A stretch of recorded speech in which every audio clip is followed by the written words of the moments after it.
Hi everybody, this is Dino Chris from Prehistoric Facts, and this is an Answer Questions episode. And if you hear my voice actually cracking a little bit, it's because I had laryngitis not too long ago, so excuse me for actually cracking a little bit, but that's because I was singing a little bit too loud for my high notes. But nobody wants to hear me sing right now, so. But anyway, let's actually get to the question show. We got a bunch of them and so let's actually get down to it. So, Patrick from Ohio, what is the top flying speed for Quetzalcoatlus? That is very, very difficult to actually know because first of all, the flying animals, extinct flying animals, don't really actually tell you about their speed. They tell you about their wingspan, their size, and basically what could they eat. But when we actually talk about flying speed, we use living animals for that, and so we actually know speeds of like birds of prey, other kinds of birds as well. We know speed for bats, and we know speed for insects. As those are the only animals that actually can fly today. And so, how can we actually know what the top flying speed of a 40-foot wingspan pterosaur could actually have? That is very, very difficult. I can't give you a really good guess on what the top flying speed of Quetzalcoatlus is, but because see, the fossil record can tell us very little about flying reptiles. It's basically just their anatomy and also basically their what their kind of designed is, how they're designed. That's all we can actually know. I would not say that Quetzalcoatlus would actually have a flying speed of, like, say, peregrine falcon. Peregrine falcon's got like one of the fastest speeds in the world today. But I would never actually say that Quetzalcoatlus would go that fast. I'd say it's a lot slower than that, because if you're a big animal, you actually are going to be a bit slower. But so you are going to be slower. So I can't give you a top speed for that animal. And then Benjamin from Hong Kong, you got a bunch of questions for me. I'm actually going to answer a couple of them.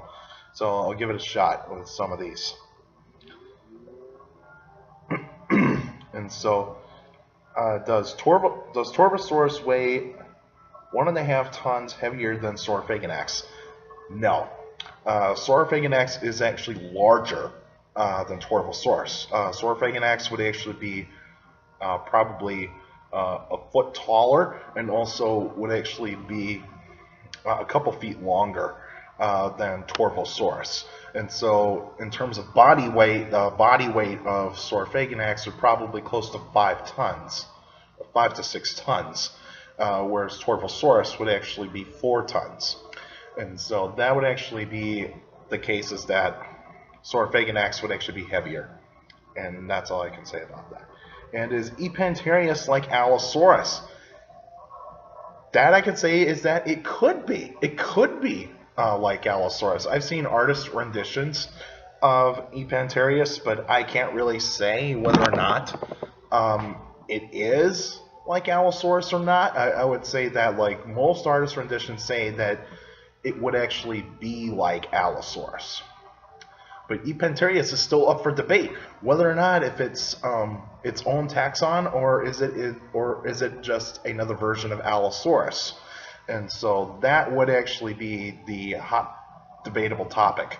From what I've seen, is that Epanterius is still its own taxon, but it's still up for debate. There's not many bones of Epanterius have been found. There's only a few vertebrae and a digit. One bone from a digit that has actually have been found, and so that I can't really say whether or not if it does actually look like Allosaurus. It does look like Allosaurus or not, but but even though artist renditions do say that it does look like Allosaurus. Does Dicentrurus have plates on its body? Yes, it does. It does have triangular shaped pointy plates, not like the almost or like a pentagon shapes like Stegosaurus does. It's actually kind of more like a triangle, kind of like this. Very steep sloped and and pointy. And so that means that those plates basically in the front half of Dicenturus would actually be used for display purposes. Could actually be used for warming or cooling down the animal, but that's still up for debate. But I'd say that it's mostly used for display purposes, to attract mates, and even to scare away other predators. And so that's pretty much what stegosaur plates are pretty much designed for, is for display purposes. Not necessarily for defensive purposes. It's actually only used for display purposes. The only defense that it could use is to flush blood up to actually create like a color, like a red or pink type of color, to actually possibly warn predators to stay away from it because it's so dangerous, because it's got all those spikes in the back half of the animal. And so when you look at Dicenturus, it's got like plates on the front, it's got a shoulder spike on the shoulder, it's got a spike on the shoulders, and it's got spikes basically on the other half of the animal. So basically starting from the middle back all the way towards the tail. So it's a really weird looking stegosaur. That's all I can say about that. How come Heterodontosaurus has different kinds of teeth?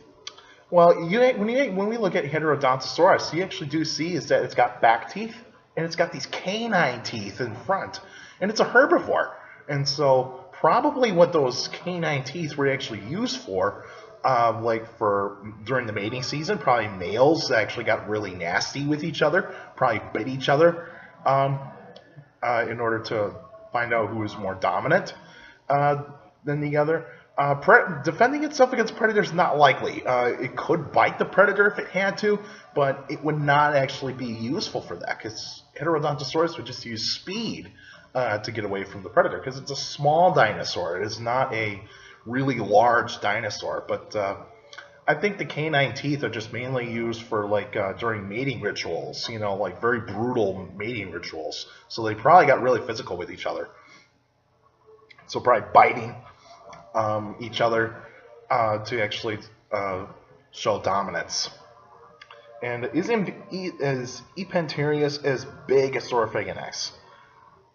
Not really. We don't really know how big Epanterius can really get. It's only estimated guesses, because the actual bones are in the American Museum of Natural History, and pretty much it's only like 1% of the animal that has been found, and that is not a lot. And so we need more fossil evidence. We need to find out whether or not there are other bones of Epanterius out there, because they're actually found in upper Jurassic rocks that are before or after Allosaurus. Because from what I've learned is that Epanterius fossils have been found in a rock formation of the Morrison Formation that is actually around about 146 million years ago. And so that is pretty much a little bit after Allosaurus fragilis. And so where could we actually, because scientists need to go back where that type of formation really is in North America, and actually try to find out whether or not there is actually more bones of Epanterius out there, or otherwise maybe it just could actually be another version of Allosaurus, because that's always going to be the debate of Epanterius. But Saurophagonax still remains as the biggest predator to ever live in the Jurassic period. And so, but could there be a bigger theropod out there that is actually a little bit bigger than Saurophagonax? Absolutely. There could actually be a theropod that actually could top Saurophagonax in size, but that we haven't found yet. So could there be a possibility? There's always a possibility for it. All right, that's it for now. And next week would actually be a special episode. I'll let you guys know what dinosaur I'm actually going to be talking about. This time I'm actually going to do a dinosaur. And I'm actually going to do a herbivorous dinosaur this time, because I've been doing a lot of the carnivores a lot lately. So I'm actually going to do a herbivorous dinosaur. I think I'm actually going to do a sauropod. A sauropod would actually be pretty good. And so I'll let you guys know what sauropod I'm actually going to be talking about.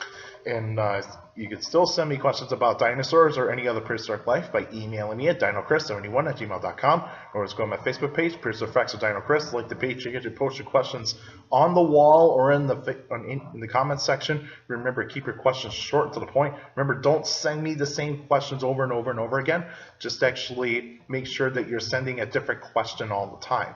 And so a different question from time to time, because if you're using the same question and you're actually using other prehistoric animals to fill in that previous question, then I can tell that that's the same question. And so please note that try to make your questions different. You know, don't always actually use the same question and actually just fill in that type of prehistoric animals to fill in for those questions. But just so you know, and in that way I can tell that they're different questions.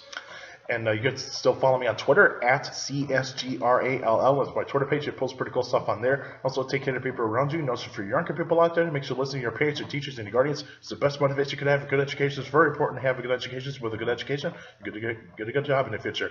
And right behind me is a woolly mammoth skull. And so this is the Hebier woolly mammoth, the largest and most complete woolly mammoth skeleton ever found in North America. And so this guy would have actually have been 16 feet tall for a woolly mammoth. This is a male, and so this is not actual height, guys. This is actually pretty much close to 10 feet from the top of the skull. So we can't actually get it up to 16 feet because otherwise that's going to hit the ceiling. And so, but the actual specimen is in Milwaukee. So if you ever go to the Milwaukee Public Museum, please check that out. Check that mammoth skeleton out, because that is actually pretty cool. And I haven't been to the Milwaukee Public Museum in years, so I don't know what it looks like right now. So, if anybody has been to the Milwaukee Public Museum, please feel free to send me pictures of the Hebier woolly mammoth and even like the Torosaurus skeleton that is actually in there.